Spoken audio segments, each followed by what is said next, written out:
Hello, dear friends. Welcome to Digital Ship VPO webinar. It's the last webinar of this year, and we're exploring new technologies for managing vessel performance, namely modular shipboard generators and transmitting IoT data by radio. We have three guest speakers from two companies, Aggreko and KNL Networks, who are sponsoring this webinar. So I'm introducing you our speakers. Firstly, it's Hugues Bizot, Head of Marketing of Agrico, and his colleague Ilyeass Khattouti, Area Sales Manager of Benelux, and also Tony Linden, CEO and co-founder at Knl Networks. So you probably know that you can ask the speakers questions very easily by typing them anytime to a Q&A box below your screen. And we'll spare about 20 minutes to go through all your questions after the talks. And now I'm inviting Carl Jeffrey, founding editor of Digital Ship, to share some opening insights. Let's get started. Okay, thank you, Vida. So what I think we've got today is a presentation of two technologies which are really, really important in ship performance and have got a potential to solve problems or make things a lot better, which aren't often thought about. And I'm just going to take a couple of minutes to explain why. So the shipboard generator, so we get a feeling in shipping companies that all the attention goes on the main engine, and there's good reason for that because that's where the main fuel goes to. But you've also got a lot of auxiliary power being generated, and a lot of ships have got really old generators and people haven't really thought about it since they were put on, which could be decades ago. And companies are only just now starting to think about it. But what Agrico is doing is making it really easy for companies to think about the shipboard generator, because they can get a modern, efficient generator that's available as a module. So you don't have to do complicated engineering calculations. You can get it loaded onto the ship just as a box, and you can even monitor it from shore. So you can get really efficient, manageable power on the ship, and you can also use the same technology to get power when the ship is in the port. They're even talking about powering it with LNG brought in by tanks, so you can get low carbon power to the ships in port. So I think that's quite a big potential improvement. And after that, we're going to address this challenge of getting data off ships for monitoring. So we did a webinar earlier this week about a new modeling technique for ship performance, and a lot of the questions are all about these challenges getting data off the ship. So you may or may not know that you don't have to use the satellite communications. You can use a mesh radio network. You don't pay by kilobit, you pay a monthly subscription. So long as the shipping company agrees, the equipment suppliers can have complete control of their whole communications chain from their own equipment back to their offices. And it's also technology developed for the defense industry. So it's very, very secure and very, very reliable. So it's two technologies. On the face of it, they sound quite opposite, but I think it comes together in that we're talking about parts of vessel performance which aren't normally thought about. And I think it should be very interesting to hear more. So I'd like to welcome Hugues Bizot, who's the head of marketing with Agrico, who's going to give the opening talk. Thank you. Thank you, Carl, and thank you, everyone. Good morning, sorry, to every one of you, and thank you for having us this morning. So I'm going to share my presentation prepared for this webinar. Hope this works.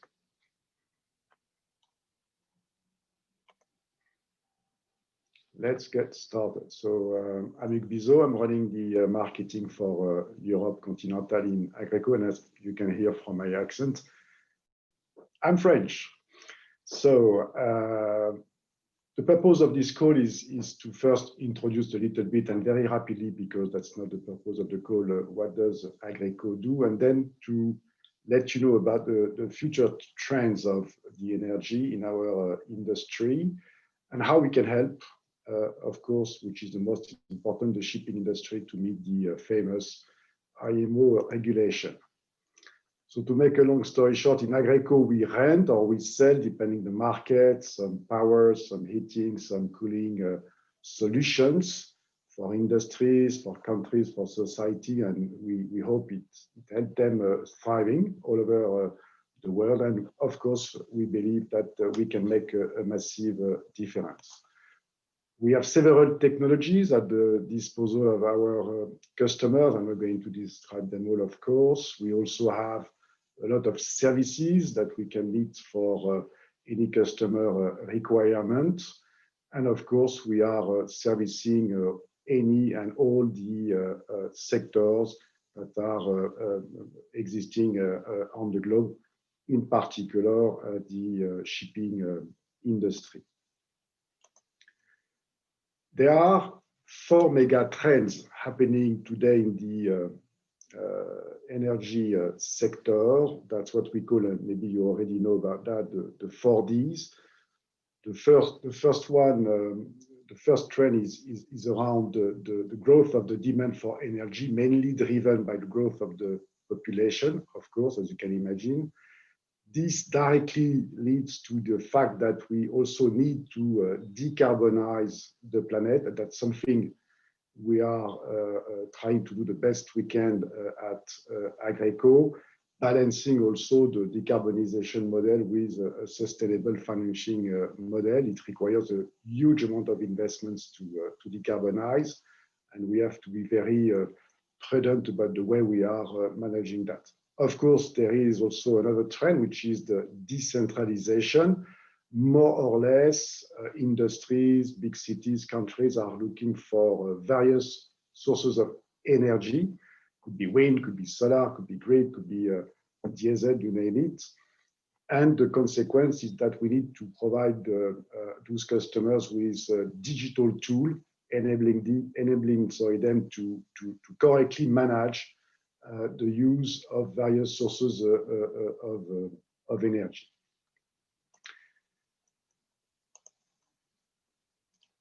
Agrico, it was November 17, has made a big announcement about our strategy to decarbonize our activities. This is something we want to lead in Agrico. There are going to be several things which are going to happen in the future to decarbonize how all of the activities we are having worldwide in Agrico. And I think it's important to say that, because if any of you is looking for a vendor helping you decarbonizing, it should be good to have this vendor decarbonizing, let's say, himself as well. So what is going to happen is first, by 2030, we are going to be net zero CO2 emissions in our operations. That's not a big amount. It's 300,000 tons of CO2 worldwide, but that's a start. In the same time, by 2030, we are also going to reduce the use of diesel into our engines by 50%. And we are going also to improve the air quality and the emissions from our engines by 50%. This is from 10 years from now. And by 2050, we aim at being at what we call net zero. To give you an idea, this represents the fact that we need to decarbonize 18 millions of tons of CO2 by the next 30 years. How can we now help you guys meeting the IMO regulation into the shipping industry? Well, first, and I'm not going to go in detail for that, but we have 3 types of services we can provide for the shipping industry, which are offshore, onshore emergencies, of course, anything that has something to do with dockside maintenance and the smooth sailing. More important, the technologies we have today. I'm not going to display about the future technologies that we are going to have on board in the coming months and years. That's not the purpose today. First of all, we are introducing what we call the Stage 5. You may know it, which is also known as the Tier 4. Stage 5 technology is embedded into our engines. It helps reducing by almost 95% the emissions of microparticles, for instance, versus what was existing 15 years ago. We have also at the disposal of our customers batteries, that we call the Y-Cube. Those batteries can be combined with solar and wind power type of power sources. And we also have technologies that we call CHP, which is more or less having the heat of the engines powering the engine itself. We have introduced alternative fuels to the diesel, which is obviously the gas to liquid, but also a range of hydro-vegetal type of oils. And in certain type of markets like France, we have the B100 as well. And to help the digitalization, we have also several softwares. The first one is the Agrico energy management system, which is helping large customers, big cities, to automate the management of different type of sources, of energies. We also have the Agrico remote monitoring, which is something, as it's written, monitoring our engines remotely. To make a long story short, it's now us calling you to tell you you are going to have a problem with our machines. We are dashing to your place to fix it before it goes worse. And the last one is the Aggreko Connect that we are going to introduce early next year, which is giving the customers a very smart tool, helping the customer managing all the data that ARM is capturing from the engines and displaying all those data in a very nice way so that you understand what is happening for any aspect of the operations you have and the engines you are using to manage your operations. That's the end of my presentation. Thank you very much for being with us again. Well, thank you very much. Okay, so I'd now like to welcome Ilyeass Khattouti, who's the area sales manager with Agrico for Benelux, and he's formerly key account manager for the shipping industry, and he's based in the Netherlands. So I'd like to invite you to share your slide. My name is Ilyeass Khattouti, and I'm the area sales manager at Aggreko Benelux, responsible for the sales department. Throughout this presentation, I'm going to give you an idea on how to actually look at sustainable technologies and reducing the emissions, and to give you a better understanding on the best possible path to hit these ambitious targets in the energy transition. So with that, let's go to the first slide. As you know, the role of ports in the energy transition is a somewhat overlooked thing. When you think of it, it's really a topic what deserves more attention. Think of offshore wind, all the equipment that needs to go to the sea. Think of all the energy clusters. Think of all the maritime fuels which we need to see the coming decades. Think of all the onshore, on-site operations that we have at the harbors, including the provision of hopefully clean power to the docking ships. So in essence, ports all really help of many of the players in energy transition. And in order to get this right, it's really critical that ports play the necessary role in the transition.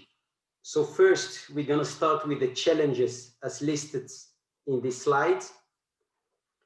Emissions and air pollution reduction, a mix of particles and gases. And as you may know, the most air pollution comes from transport, energy generation and production. The IMO has adopted important guidelines to meet these future targets. Second one is port power shortage. Shore-based power for ships docking at ports. Seagoing vessels need electrical power during a port call. Usually this generated by their auxiliary engines of main engines, resulting in emissions and in some cases noise problems for the surrounding area. These problems can be reduced by powering down the vessel's auxiliary engines and providing them with an external short-based power, as known as power to ship. The third one is short-term solutions, and not to forget the maintenance or conditioning of ships' auxiliary equipment. Let's go to the next slides.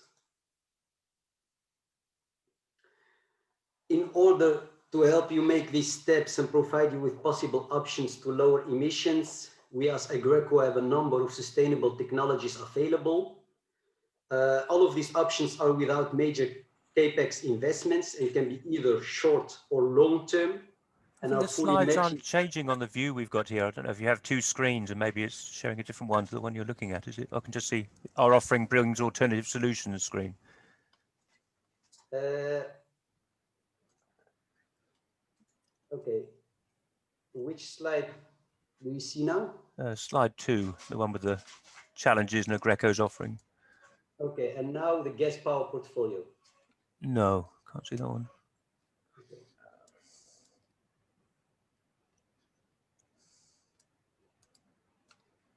Somebody suggested press F5. I don't know what that does. Okay, I will stop sharing and I will do it again. Share screen, presentation. Yes? Yes, that's right. Okay, well done.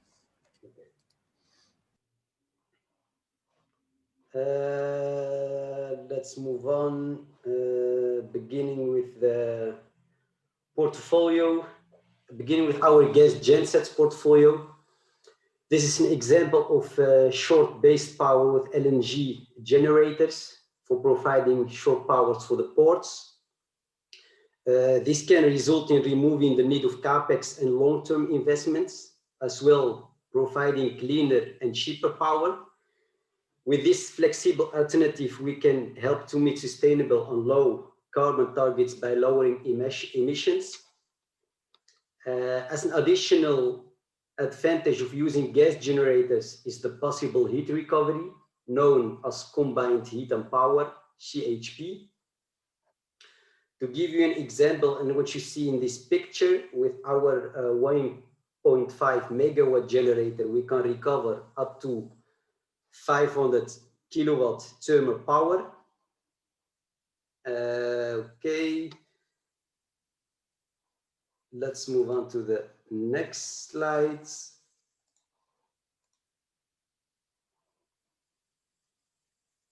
Okay. Yeah, that's right.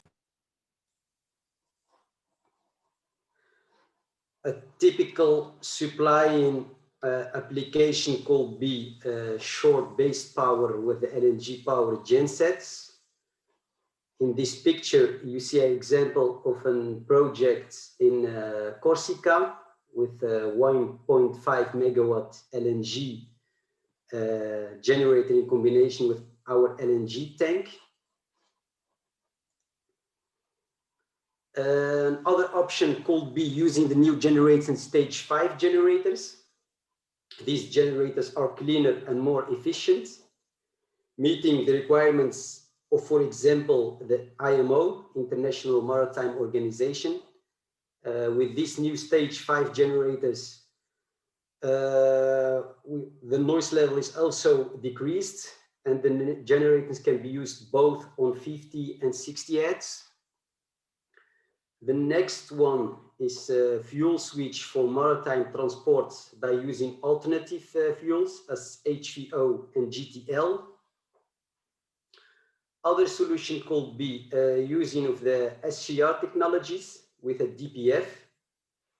With the SCR installation on the top of our diesel generators, we can reduce the emission up to 70%. The mobile SCR installation can be placed to any Aggreko generator and can be used immediately because of the plug-and-play system. Other option we can provide for reducing these emissions in the ports is a hybrid power system. To maximize system efficiency, we have created an energy package combined with gas or diesel generators and battery storage. And with that, let's look at what we can do for the ports with our LNG generators. As you can see here, this was a case study based on power for ports. In partnership with Port of Rotterdam and Port of Amsterdam, we are testing concepts in the power range between 300 kilowatt to 6,000 kilowatt with our LNG power gensets.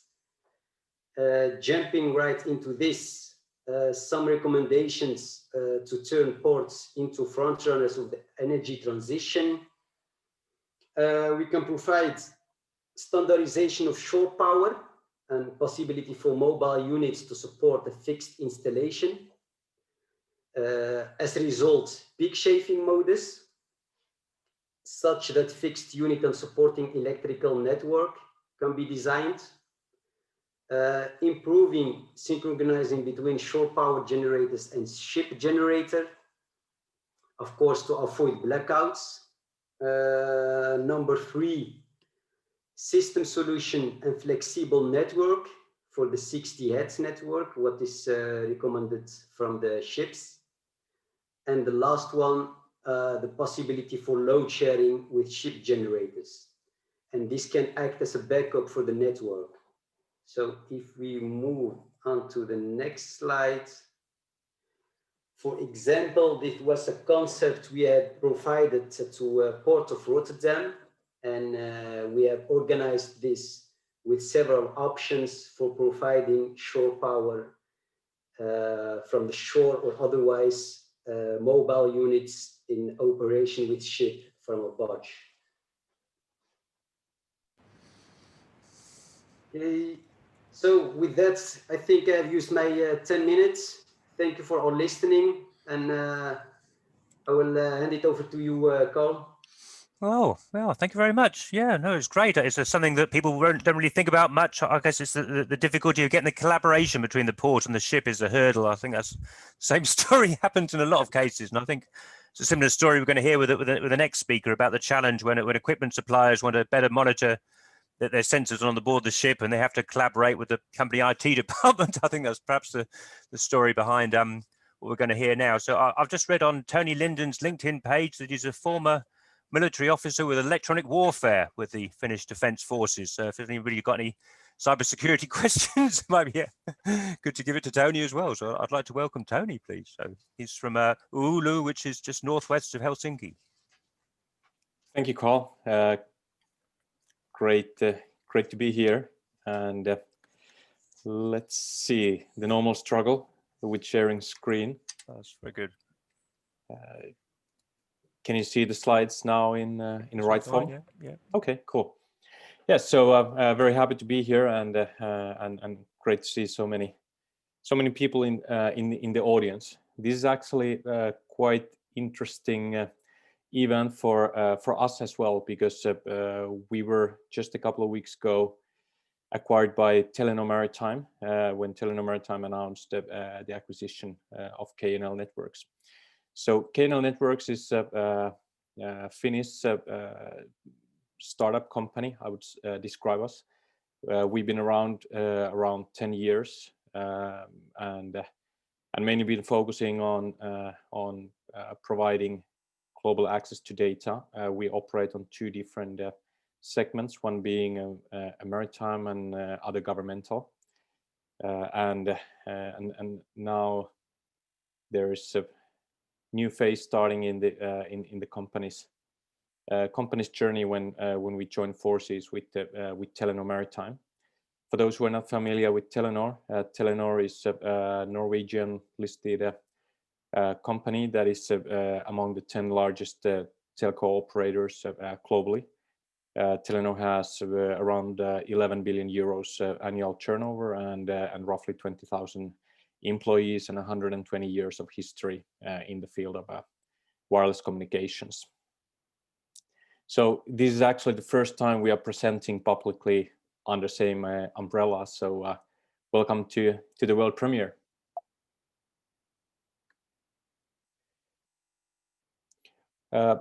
Over the past years, KNL has focused on providing simple, reliable, and affordable access to data with a military-grade security, and we've been really much focusing on enabling the digitalization in the maritime industry. For Telenor Maritime, this acquisition supports Telenor Maritime's strategic target to strengthen its position in maritime and especially in emergent market by providing required infrastructure to digitalize businesses. couple of words about how we operate, and we have actually defined this kind of a concept of lean digitalization pathway. And the reason why we have taken this approach is that we actually differentiate from many other providers in a way that we try to be very concrete and tangible when working with our clients. The industry has a lot to learn about the digitalization, and still many organizations, I dare to say, are somewhat premature when we talk about making business out of data. So therefore, what we have faced in the maritime industry is that it's easy to build like a big visions and ideas and roadmaps, but it seems to be surprisingly hard to be very concrete and specific on needs and how the organizations can actually benefit and make business out of data. So what we do is that we have created a model where our solutions and services are driven by customer needs, and our model allows to start very lean and build up when the value is proven internally. What it means in practice is that first we provide access to data, and in many cases that can be very simple, small set of data signals, data sources, for example, from engine or automation system, navigation, whatsoever. But we make data available because that's the basis of using data to get access to. Then turning data into business is actually something that also already becomes a little bit more complicated in a way that when you get the raw data from some sensors or systems, the raw data generates very little value. So what we actually do is that we process and we harmonize the data forward and make it available for business in a format that it makes sense. And that is actually the point where normally organizations can start getting benefit of data and seeing the value of having that kind of a full transparency to different operations. But then where the real value of data-driven operations is actually starting to use data for decision making. And this means basically that that organizations, they start using data to get the competitive advantage by improving efficiency and utilizing economies of scale when, for example, not optimizing a single device or even single vessel, but you can actually start optimizing the whole fleet you're operating.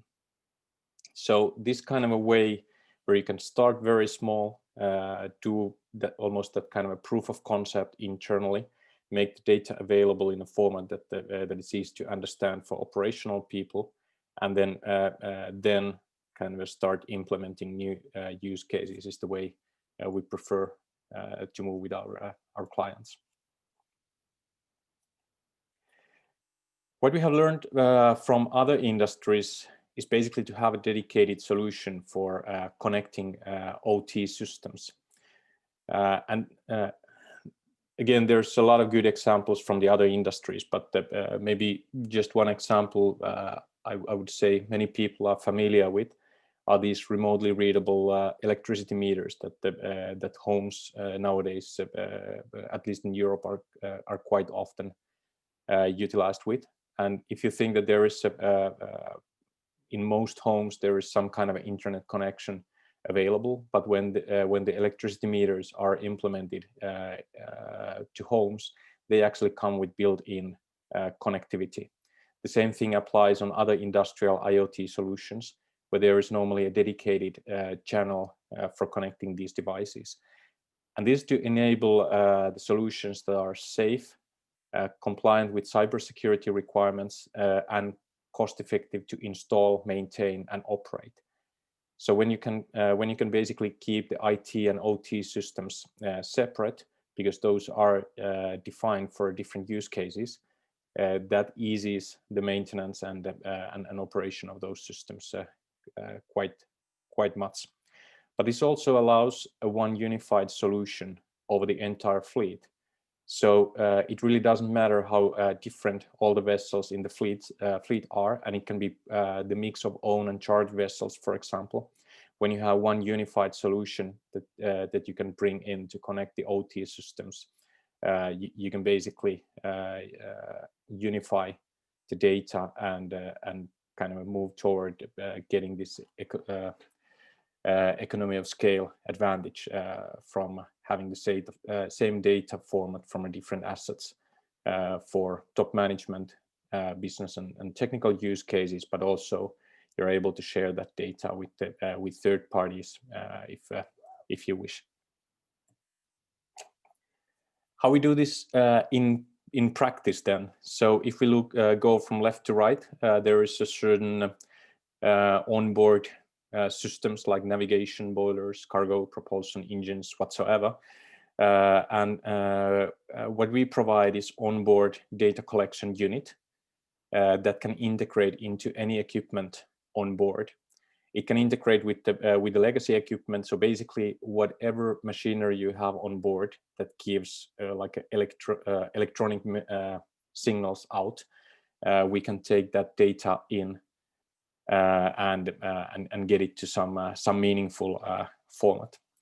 We have created a platform for this data collection in a way that the integrations are extremely fast. So normally, if we need to integrate into some new machinery or system, that can be done in few hours time. So there is no huge integration cost or time required to really tap into data.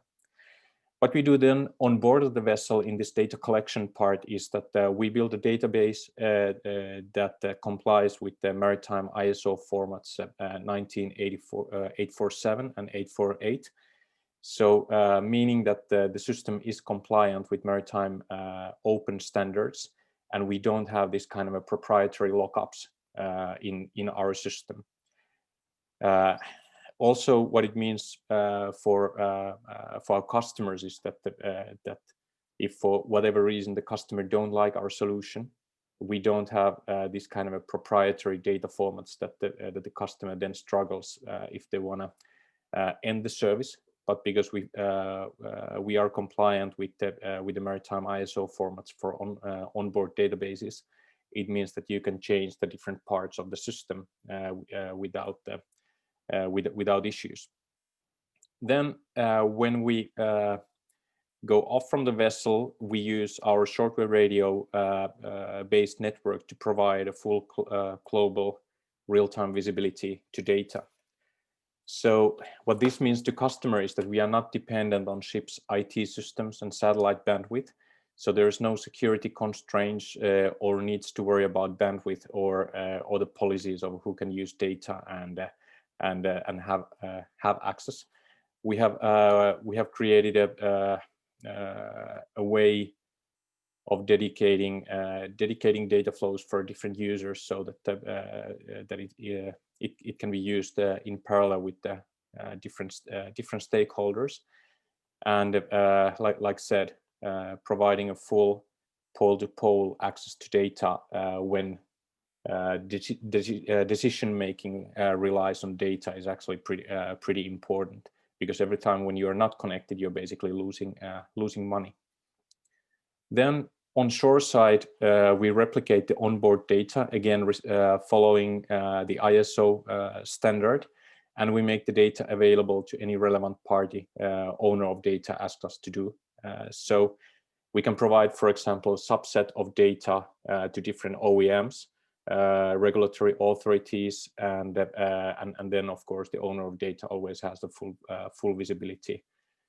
So we provide the access management, and we also grant the security of data all the way to the end user.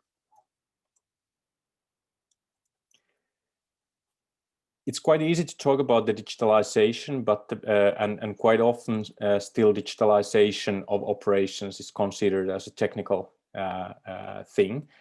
But how we see it is that digitalizing the business is operational decision that the organizations needs to do, and it should be understood as a business function, and then business models also needs to support our customers' journey in implementing data-driven decision making.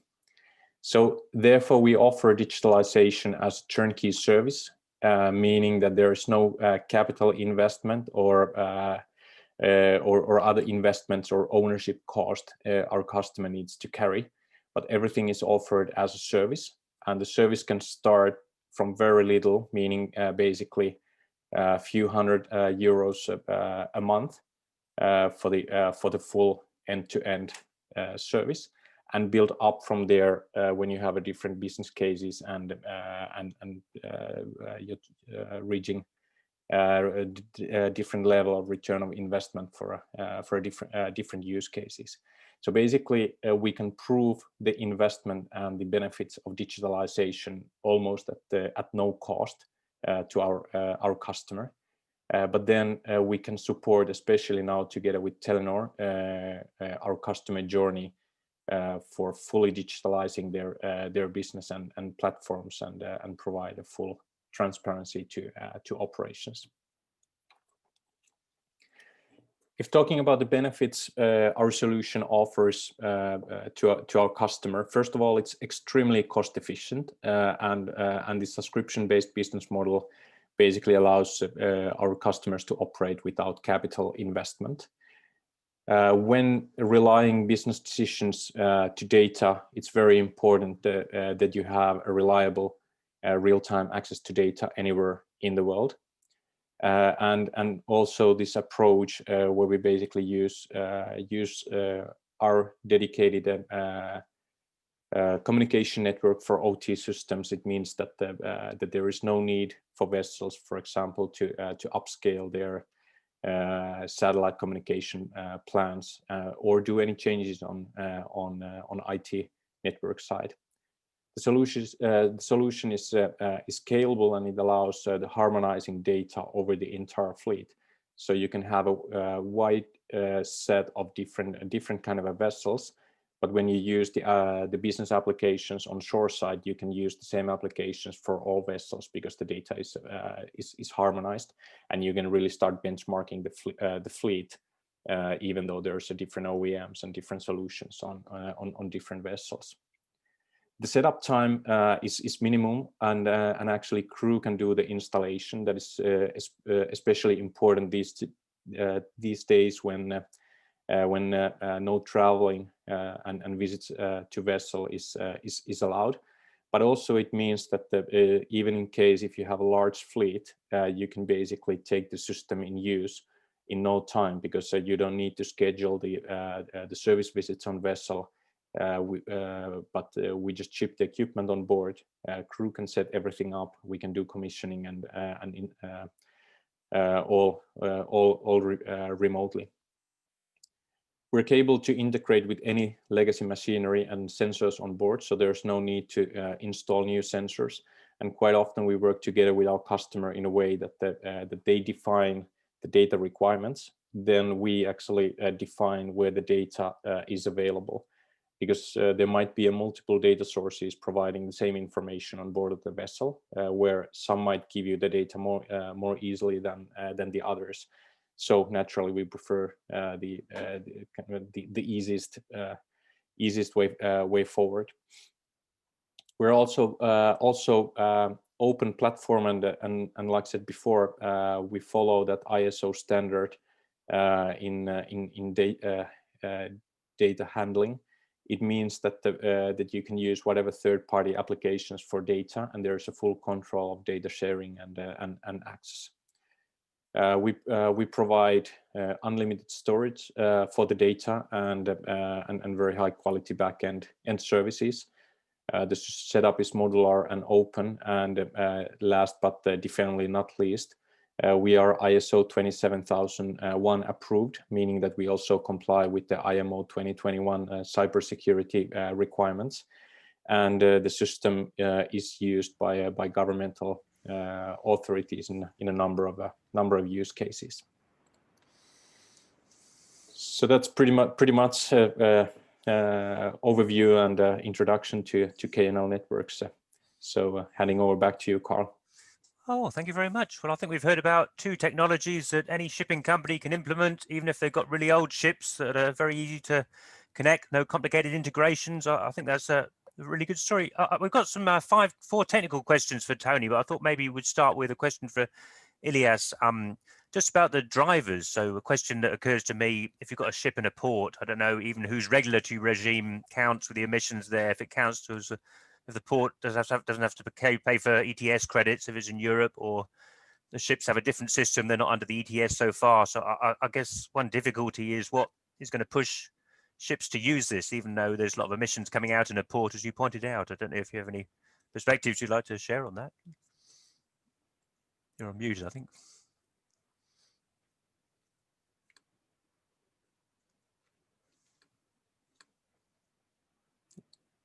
Still on mute. You press the microphone button, I think. Yes. Okay. We can, of course, provide different solution based on the requirements of the customer, and most of times it's on the low voltage or the high voltage system. And the trend, what we see now in Europe, is that the ships are not more allowed to use the main engines when they are docking or in the port. So they have no options than to get shore power. And in this case, the most of ports are not already foreseen with shore power for the ships. Right. Okay. So sort of a necessary thing, I guess, is either the old generator on the ship or something new. Yeah. Okay. So great. So Tony, I don't know. You could probably take all of these questions all in one go, I think. So I'll just go. So somebody's asking about the wireless communications on board the ship itself. What interfaces you can work with, your bandwidth, your capacity. I guess that's the same as the bandwidth, and the coverage. Do the customer need to buy a frequency license? Somebody's asking about archiving the data. I'd personally like to know about the pricing, but maybe you didn't include that for a good reason. You don't want to share that in public, but if you are able to say anything about the pricing, that would be good. But maybe I'll have a go. All of those. Okay, that's great. So maybe we start from pricing. So I think from our side, there's no reason to hide that, and I think that I briefly touched upon that already. So basically, if we talk about the so to speak, like a quite normal starting package, where there is a small set of data signals on board the vessel, data collection, communication part, and then data provided to ship owner or manager. We normally talk about around 300 euros per month, all included. And now we have to remember that there is no capital investment, so it's a pure as a service model. But then, of course, when the more complex the system goes, the price goes a bit higher. But in every case, I would describe us as an extremely cost-efficient solution. And of course, quite often, of course, the easy thing to compare is the installation cost and the monthly fee. But what is quite often forgotten is the cost of actually doing the installation, like labor work, that we basically don't have at all, because crew will do the installation, and also then all the configuration changes, maintenance, updates of the system, all that we can do remotely. We actually just have a recent case where vessel themselves installed new fuel flow meters, and we integrated into those fuel flow meters by basically just giving a guidance to crew to connect the cable to a certain port. Then we remotely change the configuration of the whole system, so we get the full transparency of a fuel consumption of the vessel without ever physically even seeing that vessel, which is pretty cool, I think. Of course, that requires a good cooperation with the shipping company and crew. But I think this kind of approach is interest of all parties, because that reduce costs significantly.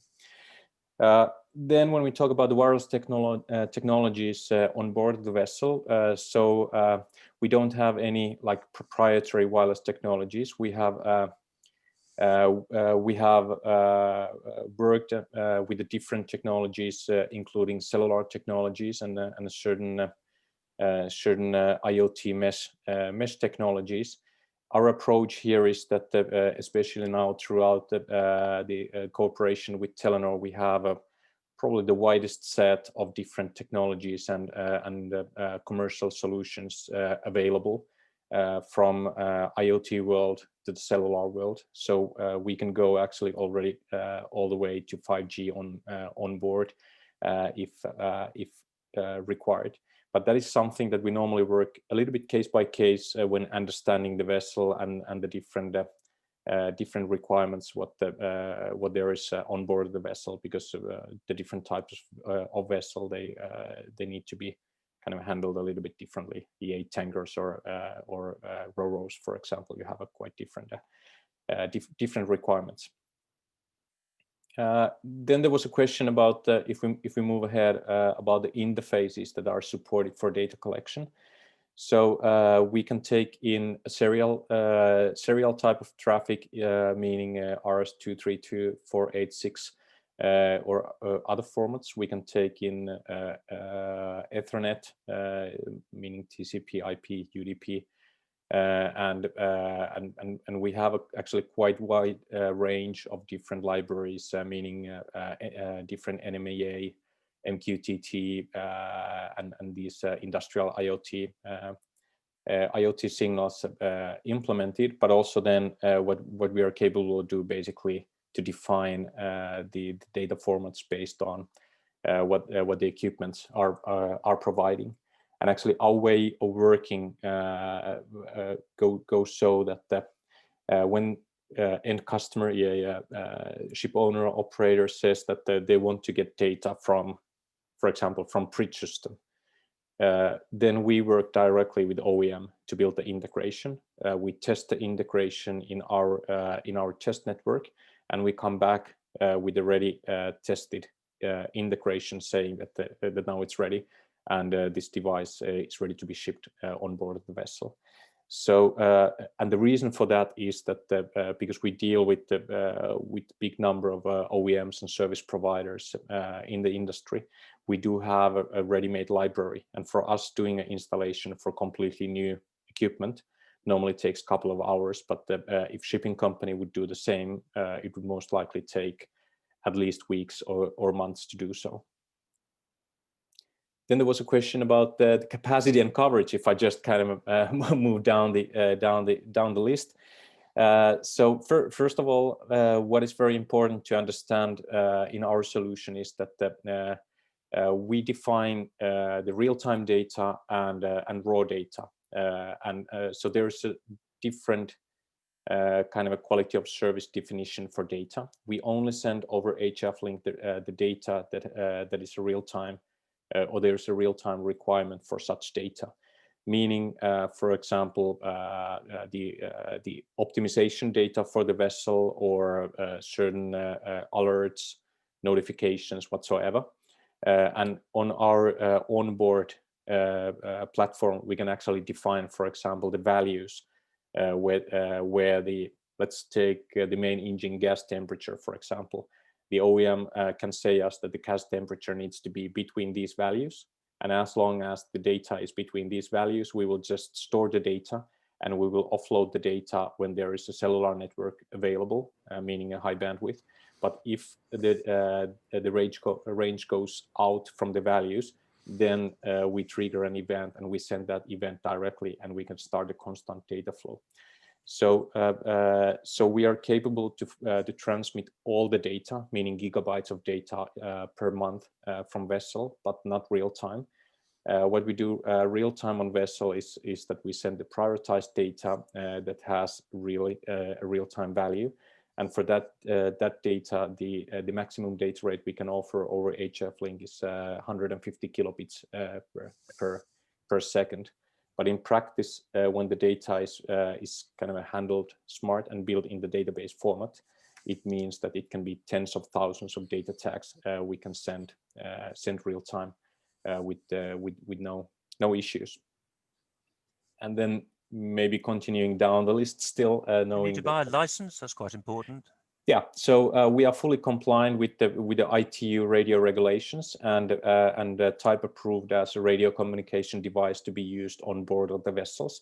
So we use the existing IM radio license that the vessels have, and there is no need for additional radio licenses for the vessels. And we were planning to finish on the hour. Do you mind if I invite Aggreko to take this question here in case they don't get time for that one? So for Hugues and Ilyeass, Christoph is asking what type of vessels are Googled IEC 80005. I can see it's high voltage electricity supply to ships. Is that something you comply with? Yes. Coming back to this question, it's for the going sea vessels, the cruise ships, and of course the wind offshore vessels. So all of them compliant with the IIC. Yes, definitely. Oh. Just one more question for you, Aggreko. You use this word modular, which I love to hear it. I noticed KNL also used it. Maybe a question for Hugues. So you're keeping things quite simple for customers, aren't you? Which I guess is very good. So people don't, by being in a module, you sort of give it something in a box, so people don't have to think about a lot of complexity. Do you think that's quite important in your marketing? Do you think? Oh, yes, we have to make it simple, and we have to make it happen. Yeah. So we are delivering, and so it has to be very simple on the customer side.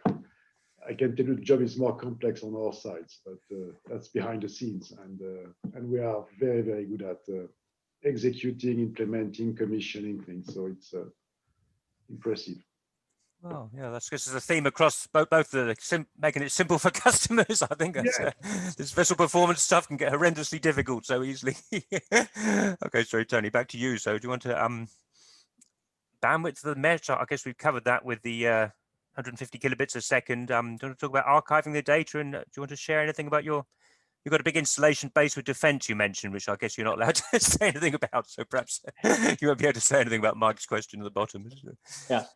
Well, first, if talking about archiving the data, that's actually one of the use cases we see that having a full transparency on operations and being able to go back what happened is actually quite important. That plays an important role in case of insurance claims, but also I think for certain cases, for example, when just the transparency of operations is required. What we have seen when we have basically a full view on the vessels we provide services is that there is actually quite often something, how would I say, interesting happening at sea, and of course these kind of things where you can, for example, on a very easy way to use the data for example, triggering events. So if you are deviating from course, if you're deviating from speed, so you can get the automatic notification at the office and basically take actions on those that is becoming more and more important, especially when you have a big fleet where there's basically no way anyone can kind of manually control what's happening there. Then when we talk about the installation base, like you said, Carl, we do have a quite remarkable installation base on the governmental side, but that is something that I prefer not to disclose more in details. But on the maritime side, we are north of 100 installations, and of course, kind of getting the installations rolling, it's been quite a task for us, and actually something that we look when working together with Telenor is basically to be able to be on the same level, so to speak, than our customers, because I understand it completely from our customers' perspective that for them, relying the business critical data for a small company in somewhere in Arctic Circle might be challenging. But now when we are joining forces with Telenor, it means that we are covered by 120 years of history and listed listed company. So we are together with Telenor, we are really looking forward to take a remarkable role in maritime digitalization, and I think this commitment from Telenor side, as being one of the world's biggest telcos, and now taking an action to come into the maritime digitalization by providing this kind of an infrastructure and a platform with the telco business model, not the traditional maritime model, is definitely quite interesting, and we should see quite nice results shortly. Oh, very good. Well, our time is nearly up, so I hope we've shown the audience new ways to do different bits of vessel performance which aren't normally thought about, but also shown that it's perhaps not as difficult to do as you may have thought, and hopefully that's some good food for thought going into Christmas. So I'll pass back to Vida for the closing words. Thank you. Thank you, Carl. So you heard two stories about modular shipboard generators by Aggreko, also transmitting sensor data by radio from KNL that all make vessel performance easier to manage. I invite you to check Digital Ship and VPO YouTube channel, where we have over 20 webinars that we produced this year, and you might find it as a decent learning source. Also, I invite you to check our January schedule on the website webinars.digitalship.com. Now, Digital Ship is signing off until January 12th. Take care. Bye. Thank you. Bye-bye. Bye, everyone.